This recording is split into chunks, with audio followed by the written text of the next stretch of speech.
You're listening to Politics Within Reason, the official podcast of the Party of Reason and Progress. Hey, while you're listening, why not follow us, like, and give us a share? From a remote location, undisclosed, deep in occupied California. From the Porp Bunker in California, the great state of California. He had to flee the violence in Washington. It was too much. Yeah, the extreme violence in Washington. And head over to the 3.6 magnitude earthquake in Los Angeles. That's right. Yes. Well, yeah, 3.6 magnitude earthquake is indeed terrifying. Were you there? Yeah. Wow. All right. Well, so you survived. You're in the bunker. Let's do this.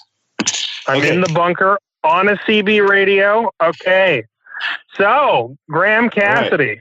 Graham Cassidy, what happens if they pass it, Sam? What do we see?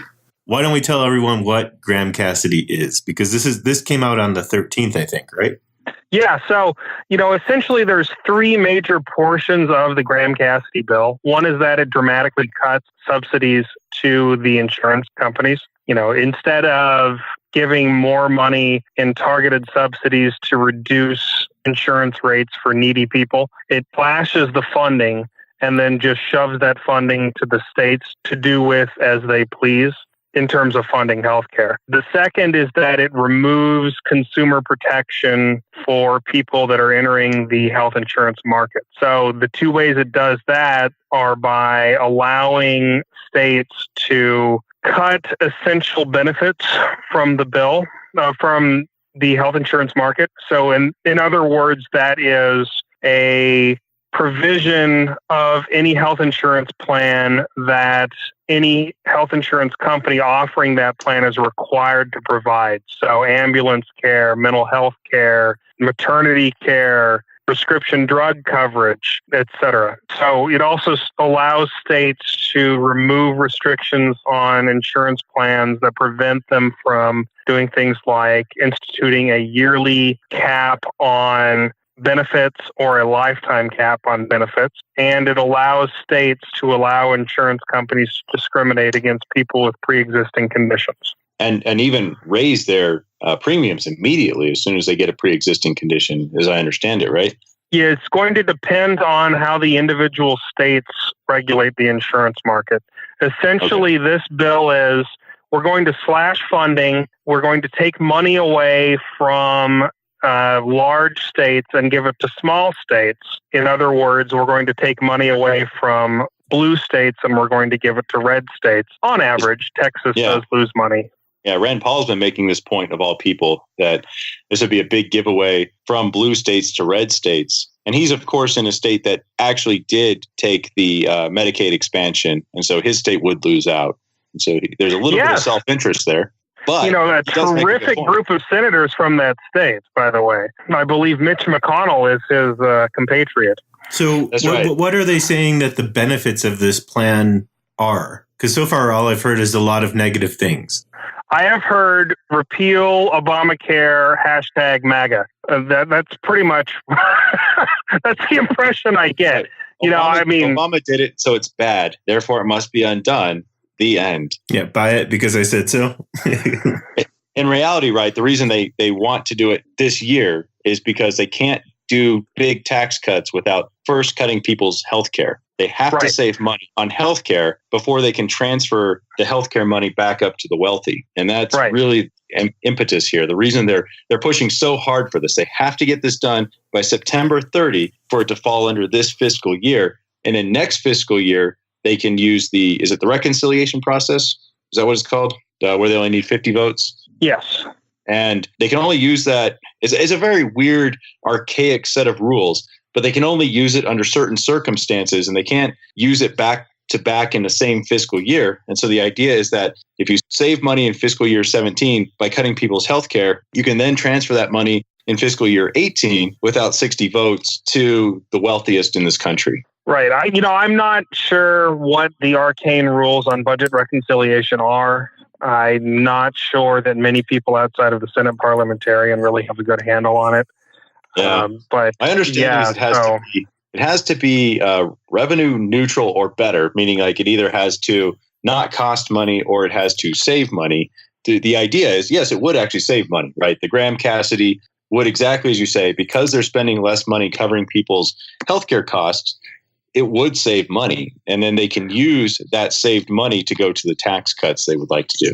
Well, the other provision of the budget reconciliation process that is essential to this debate, to this process that the Republicans are trying to force through, is that anything you pass through budget reconciliation must be tailored so that every provision in that law has something to do with affecting the federal deficit. So you can't do something like change regulations. You can't pass a law restricting a behavior or permitting a behavior. You can't do that kind of thing with budget reconciliation. You need to go through the normal 60-vote bipartisan committee process. Right. And it works out that taking away health care and giving tax cuts fall under those rules, as I understand them. We will see what the Senate parliamentarian says. I do not know whether the Graham Cassidy bill will satisfy that person. So, in terms of what's going to happen when this bill passes, if it passes, we can look at the short-term effects and the long-term effect. So, short-term, obviously, we're probably going to see an immediate spike in health insurance premiums because insurance companies will receive much less in terms of subsidies, and they will be dealing with higher rates of uncertainty because they will not know how the individual states will react to the deregulation of the health insurance marketplace. And let's sort of be maybe fair here. If the plan really was to stop at Graham Cassidy and not convert that into tax cuts, I think you would be staying within conservative principles, which is make the government spend less and, cut down on this debt spending. But that doesn't seem to be their plan. Their plan seems to be continue the same amount of debt spending, but don't spend it towards people's health care. Right, which whether the Democrats are a tax and spend party and the Republicans are a cut and spend party. So here's something interesting, though. So we said that this bill was introduced on the 13th of September. Yeah. The letter I received from New Mexico Health Connections, which I posted online, was dated September 12th. And I don't know if they're necessarily in correlation with each other. But it says, New Mexico Health Connections is writing to tell you about a proposed rate increase in your HMO plan. This proposed increase will range from 28.68% to 49.62% effective January 1, 2018. It also talks about other things with a increase, decrease, depending on my plan, any annual out-of-pocket expenses for in-network providers, an increase or decrease depending on my plan for out-of-network deductibles, and an increase or decrease depending on my plan for individual and in-family network or out-of-network cost sharing, which would be your, copays and things like that. Yeah, I would assume essentially your health insurance premiums are going up. And the reason for that is that Trump and the Trump administration have injected a great deal of uncertainty into the health insurance marketplace, both by potentially passing this health reform bill. I suppose we can call it health reform because it does reform something, even if it does make everything worse, and by threatening to withhold subsidy payments that insurance companies were pricing their plans previously expecting. Yeah, your rates are going to go up. If there's less subsidies, your rates go up. That's just if you want the same level of coverage, right? That's just simple. That's a really easy thing to understand. A very small number of people will, of course, get a huge tax windfall from this if their second part of the plan goes through. But most people are just going to see an increase in the amount of money they spend every month. For some reason, it's so hard to deliver that message that this is going to cost you. Even beyond the people who are going to lose healthcare, those who remain on healthcare are likely to just spend a lot more money to receive the same amount of coverage. According to this letter, probably less, because, and maybe not from a directive or mandate perspective, but just more annual out-of-cost expenses, more co-pays, probably bigger deductible. I'll just go on the high numbers. It says 49.62%. So let's round up 50%. For me, that's probably another $200 a month almost. Yeah. Okay. And then the question becomes, well, I already have a $5,000 deductible. So what's my deductible going to be next year? Is it going to be $10,000? At what point? At what point do you say do I really want to carry this insurance? Because you might as well just budget $15,000, $16,000 a year if you get sick that you're going to have to pay out of pocket anyways. Having insurance is is super important if something major happens, because you get in a car accident, or like my father had a staph infection. He was in the hospital for 16 days. It was an $80,000, experience for him. Fortunately, he had health insurance to cover a majority of that. So in those cases, sure, it's worth it. But on the years that you're healthy, if you're young and you're healthy, how can you justify, for most people, paying $6,000 to $8,000 a year for health insurance is crazy. I had health insurance double in cost every year before Obamacare put in price controls, and I eventually had to give up. I couldn't do it. It was 3 years in a row of doubling prices. It went from moderately affordable to completely unaffordable, as much as rent every month. See, Mike, to be fair, okay, when I first came to New Mexico, which was about six and a half years ago, my health insurance, it was about $178 a month. I think I remember that exactly, $178 a month. Yeah. And when Obamacare kicked in, plans got more expensive for me. Now I have private insurance, right? It's not through an employer. My company, we stopped offering insurance to our employees because it became just ridiculously expensive. I mean, at some point we were paying almost half of what we were paying in payroll to cover people in health insurance. Yeah, right. No, that's fair. That's a very reasonable criticism of Obamacare, was because it started mandating that it had to cover all of these things like maternity care and mental health care. It did get more expensive if your plan didn't cover that previously. Except is it really a criticism? Because one of those essential health benefits are you willing to go without? I mean, if you have a mental health breakdown and you're suicidal, are you willing to just be suicidal for the rest of your life? Or are you willing to just accept that you need to pay for your mental health care out of pocket because, suicidal depression is a pre-existing condition and you didn't elect to get the essential health benefit? I mean, are you going to drive yourself to the hospital because your health insurance plan doesn't cover ambulance care? Well, what happens? What happens if somebody? It reminds me of that commercial on TV when it said, like, you just totaled your new car and they only want to pay for a car with 3 wheels or give you a third of the cost, right? And they're like, maybe you chose the wrong insurance company. I mean, I'm on the side with everyone here that, I want healthcare that's going to be, the best it can be and take care of everything. The problem, I see it from 2 points. One, from a personal perspective of, can I afford to pay for coverage at any level under what's going on? And 2, from an employer's perspective, on a small business scale, it is impossible for a small business, and I use that term like small business, like most Americans use small business, not like your mid-sized market of $10 million in revenue, but your mom and pop stores that, have maybe 10 or 20 employees, they can't afford insurance. And, that's the question that I say is how do we pay for insurance ourselves through our employer? Or if we're going to propose a single payer system, where does this money come from? We've talked about this a little bit off mic, and we said, well, let's take it from payroll taxes. In the economy, the market might be doing good. Small business, from what I'm hearing from my customers, they're having some bad months lately. Payroll tax, when you calculate everything in from the employer's perspective, it's a significant amount of money. Already. Mm-hmm. So I think you would have to put it onto the employees, unfortunately, because I tend to agree with you. But then on the employee side, what percentage of America is living paycheck to paycheck now and can't afford insurance premiums? If we look at what it would cost to put in place a national single payer system, we're already spending about 2/3 of what it would take to do it. Because what we're doing right now is we're covering the most vulnerable groups in society. We've got the sick, we've got people who are disabled, we've got people who are elderly, who need end-of-life care, and we are not covering with the government insurance plans basically everyone between the ages of 18 and 65 who is healthy.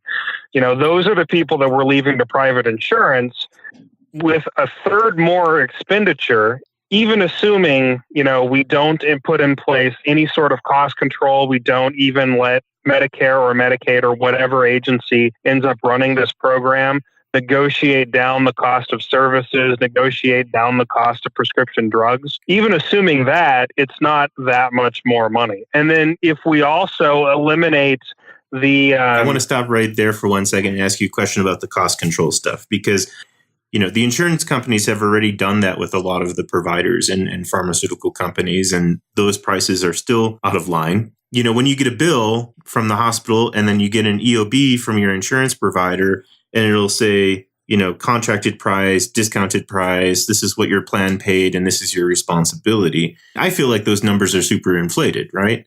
Because they are. The initial number. The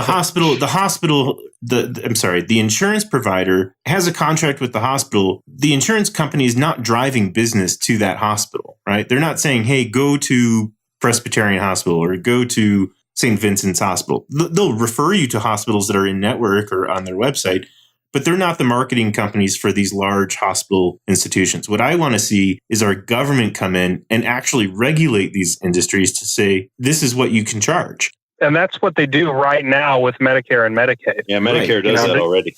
And if we do that in a national single payer system, I think we can even drive those costs lower.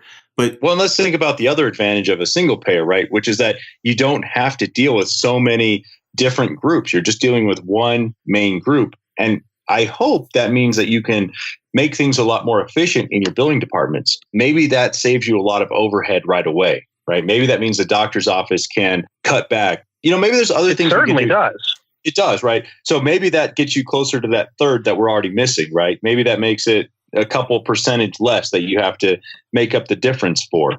There's something that a lot of people forget. I mean, we spend I think it's over $1.2 trillion between Medicare and Medicaid, including state spending. But we also have a tax credit for people who are purchasing insurance through the private market. So if we institute a single payer system, we're obviously not providing that tax credit anymore. And that's over $250 billion, according to the numbers that I saw, I believe, from the Congressional Budget Office, from their estimate. So, that's interesting. If you're looking at a system which is going to have a total cost north of $2 trillion, that's kind of your ballpark figure. We're already at about 1.5. If you add all that stuff together. And that's not even considering, does the national single payer system take some of the burden away from the VA? Does it take some of the burden away from active duty military care, from, the Children Health Insurance Program, from, all these other small programs that also add up? So, I mean, if we're talking about how we pay for it, like, Brett, you're a business owner. If I walked up to you and I said, hey, I will take away your entire burden of providing health insurance for your employees, I would like a 5 to 10% payroll tax hike. How would that affect your bottom line? It would impact us significantly now because we don't offer health insurance. Yeah, well, if you had been offering health insurance, I mean, let's assume in this case that you were still offering health insurance to your employees. Be far cheaper. Yeah. So, I mean, if I'm just shooting from the hip, I think that's about where we'd be at. Is my guess is somewhere about a 10% payroll tax increase. You think it's 10? So, like 10%. What I would rebuttal against that then would say split it with the employee. Do 5% to the employer, 5% to I think employee. That's what Sam's suggesting, right? 5 each and we way. could do that. My concern with that is that we're increasing a burden on the employee relative to where it is right now. For me, right, let's talk about where I am. So I have healthcare that I get through my employer. So the employer pays part of it and I pay part of it. It is pre-tax, meaning that I don't pay tax on the money that I spend on healthcare. And so if you were to change it around and I didn't have to spend the money I spend on healthcare, my employer doesn't have to spend that money, that probably actually comes out to maybe a 3 to 5% on each side, that they would no longer be paying for healthcare specifically. They'd just be paying for the payroll tax. It might come out even.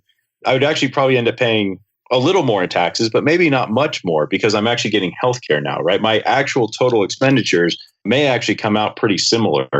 I mean, my main point was that if we did decide that we wanted to take the entire burden of providing for the single payer system and foist it upon employers, that we would still be saving employers money, and their employees would not have to pay health insurance, and they wouldn't have to worry about massive deductibles.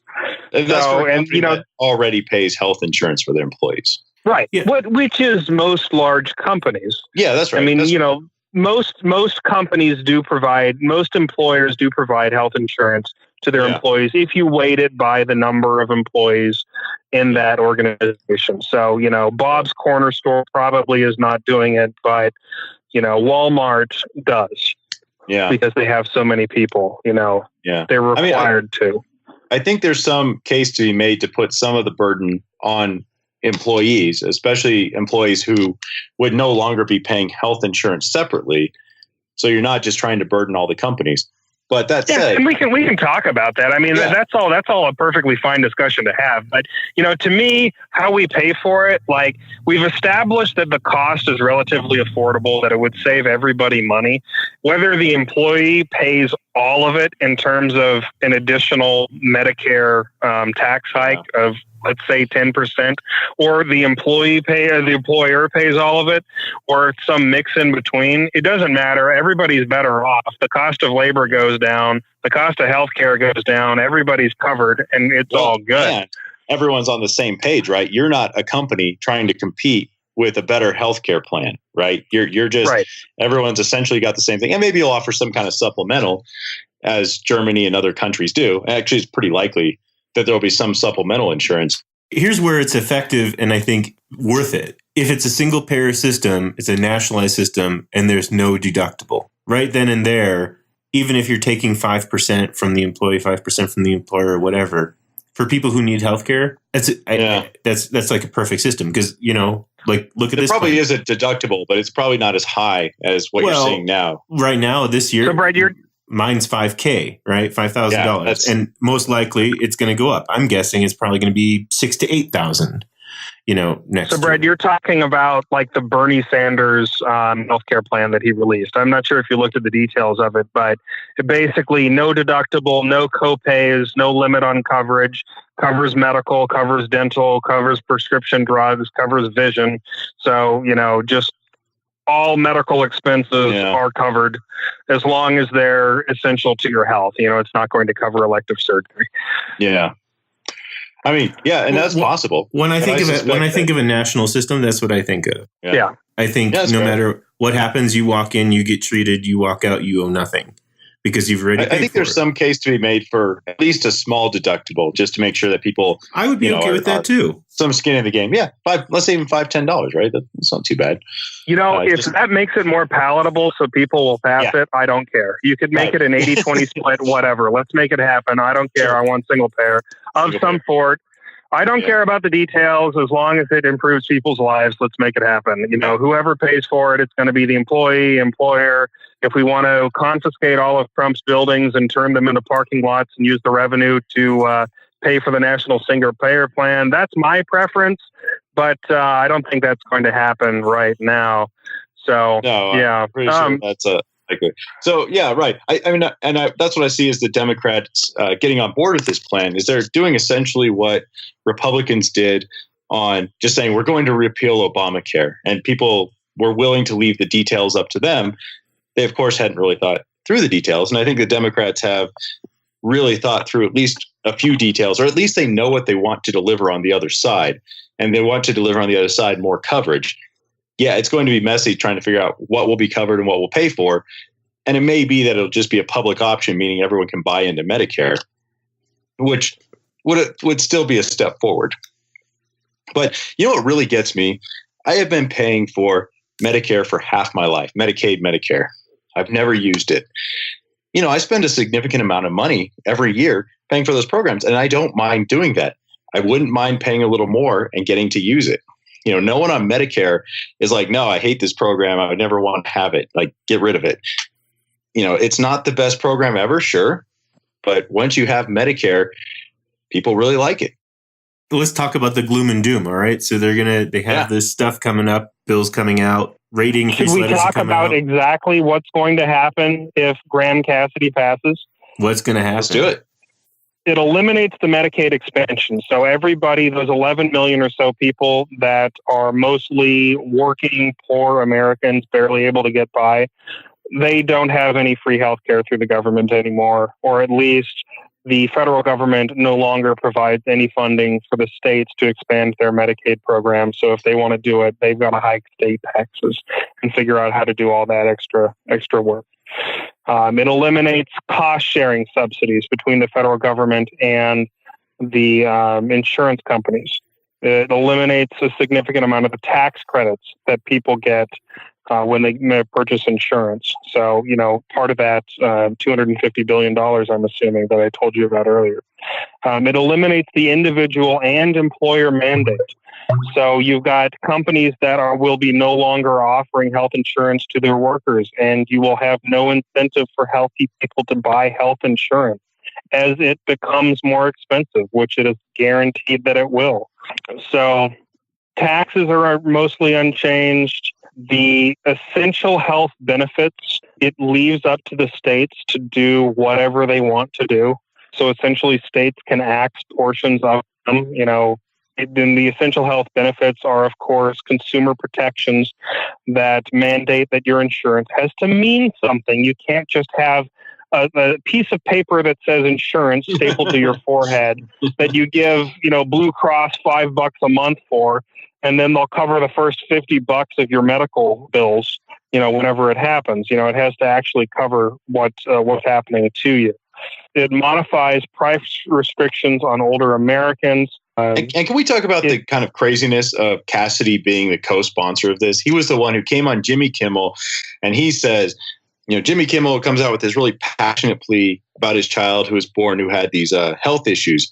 And he says, look, let's make sure that anyone has coverage. I have coverage because I have a great insurance plan through my work, but anyone who has this happening to their kid should be covered. And so Cassidy goes on and he says, I will only support a bill that passes the Jimmy Kimmel test, I think was the idea. And then now Cassidy is sponsoring a bill that fails spectacularly at the Jimmy Kimmel test. Yeah, and the most sinister portion of this bill is that it caps Medicaid funding from the federal government moving forward. It doesn't leave it as an open-ended entitlement, which will grow in expenditure with health costs, as health costs are going to grow with an aging population that's growing older with new therapies. Basically, it kills Medicaid by slowly strangling it to death. Yeah. Leaving unable to pay for even the most basic care. Starting in 2020, it'll slowly become less and less effective as a government program. And by the way, if the Republicans succeed with that, they will then be able to point to Medicaid and say, hey, look, government health care sucks. Look, we've strangled all the funding out, and these poor people are now dying because the government was defunded. Yep. Let's defund it some more. And it does allow states to apply for wagers that it let insurers charge higher premiums based on the age of the applicant. Right, which is one of the things Obamacare limits currently. Yep. And the only reason that works, by the way, is that there's an individual mandate forcing young people to sign up, since now old people can afford insurance. If we think about this, if we go through and we think about all the ways that this destroys every single way that Obamacare, the Affordable Care Act, made the insurance market actually work in better ways. I mean, it's not perfect, but it made it so that more elderly people could buy insurance before they qualified for Medicaid, or Medicare, I should say. Yeah. Not Medicaid. Medicaid is for poorer people. Medicare is for elderly people. It's forced people who would otherwise not buy insurance because they're 25 and healthy to buy insurance. And it forced people who would otherwise, or pay the tax. And it forced more people into the market and stabilized the market as a result. So we're talking about just, destroying what made the system even minimally functional. Yeah. Insurance, I'm sure, has been up on the chopping block and up for discussion ever since it probably started. Healthcare costs are out there. Those have always been a topic. But why now? Why does this seem so horrible now? Why does it seem like every time we turn the corner that there's a worse plan being proposed? Because the Republicans never had any ideas. And the best they can do is essentially try to turn back the clock, to before the Affordable Care Act. And that's mostly what this bill does. How is this even an idea? Like everything that you've just said just sounds like horrible. It isn't. It isn't. They don't have an idea. They had no idea for what they would do as a better solution to bring healthcare costs lower for Americans and make sure more people had real access to it. They honestly had no clue. I mean, if they had an idea, they'd have a policy paper on, day 7, day 14, day 21 of the new administration saying, here are the general principles with which we will replace the Affordable Care Act. But they didn't. They locked 10, 11, 12, I forget the exact number, old white men in a room and had them write, and them and their aides write, a crappy repeal bill that they couldn't even frickin' pass. Sam, you're clearly forgetting about their plan, which was repeal and replace. You're forgetting about that plan. That fits on Twitter very nicely. And I think you're forgetting about that plan. Yeah, see, I mean, it was essentially, if you remember South Park, you have the Underwear Gnomes episode. You have step one is repeal the Affordable Care Act. Step 2 is question mark. Step 3 is better insurance for everybody. That was the Republicans' plan. So they're the Underwear Gnomes at this point. Yeah, I was just going to say, it's kind of like, at least like put a piece of cheese on that burnt burger instead of cranking up the gas some more. And that's just what I feel like what has happened is like they can't even hide it to make it look good. I mean, you got that burnt burger, let's throw some barbecue sauce on it and make it look a little bit more appealing. There's no barbecue sauce. There's nothing. There's nothing here that says this could work or it'll be better or just come with us for a little ride and, we'll take you somewhere nice. But none of that exists there. I mean, there's not one thing I've heard about this piece of legislation that offers any hope that things are going to be any better. It just seems like they just want to just push more people out of the system, offer less coverage, and it's probably going to cost more money anyways. Yeah. Every single thing it does, except for increasing the amount that you can put into your HSA account, which, okay, cool, I guess that's nice, would but how many people have an destabilize the market. I do, but only because my employer puts money into it for me. Yeah. There's a lot of people, some of them that I work with, they don't have extra money to put into a health savings account that they can just throw in there. No, if you're spending half your money on rent, how are you going to put money into an HSA? Yeah, how can you take advantage of the $6,750 that you can now put into a pre-tax health savings plan? How can you take advantage of that when you can't even afford rent and food? Yeah, when I was in college and my insurance was doubling every year, there's no way I could put money in an account like that. That wasn't even remotely on the radar. Yeah, when you're living paycheck to paycheck, there's just no way. So essentially what the Republicans are doing is they are holding a gun to the head of the private healthcare industry. And they are trying their best to pull the trigger while Democrats are trying to stop. But is that true? So let's step back, right? And think, if you're a private healthcare company, would this actually be good for you, right? You can immediately, depending on your state, perhaps, increase rates on people who get more expensive. Is this really bad for you if you're a private healthcare company? There are a few ways that it's bad for you. One is that it removes subsidies from the marketplace. So you're getting less money from the federal government. 2 is that it drives people out of the marketplace. You want, as an insurer, to have more customers. So, if you're removing mandates from the employer and from the employee, then there's less people participating. And 3 is that it drives the insurance pool sicker. And by removing the individual mandate, it's driving healthy people out of the system and keeping sicker people in the system, which leads to higher costs, less participation in the system, and skyrocketing premiums for those that do. It's essentially, if you look at the worst case scenario for this bill, it is a death knell for the insurance industry. To me, if it passes, right, I think it just makes single payer inevitable. I don't understand how passing this bill won't lead to massive backlash. If they go through with a plan that takes healthcare from a lot of people, the only other response, I think, is going to be trying to restore it. And it may be an overcorrection that ensures we go single payer or public option or something to that effect. I don't see how passing this doesn't get us to single payer quicker. any story where a person ends up either extra sick or unable to pay their bills or dies because of lack of coverage is going to be rightly or wrongly blamed on this bill if it passes. And it's going to enter the public perception of what this bill is. It's going to be a winning issue to run against it. And to run on, it's going to be a winning issue to run against it. I don't want this to happen. No. I think that if the Graham-Cassidy bill happens, then Americans wake up to the need for a single payer healthcare system, to a Medicare for all system. But the ends don't justify this means. Yeah, and all the people that would lose their healthcare, that would be hurt as a result of it, I can't look forward to that. Do you guys want to make a prediction? Do you predict it passes, or do you predict that it just barely fails once again? I'm going to go with barely fails by one vote once again. Barely fails. I really hope it doesn't pass. I'll give odds. So 50% chance that it does not pass the Senate. 25% chance that it passes the Senate and dies in the House. 25% chance that it becomes law. Yeah, I'd sort of agree with that assessment. I sort of think if it passes the Senate, it passes the House. That'd be well, I wouldn't be so sure of that. I mean, let's remember that the original version of this barely passed the House by just a few votes.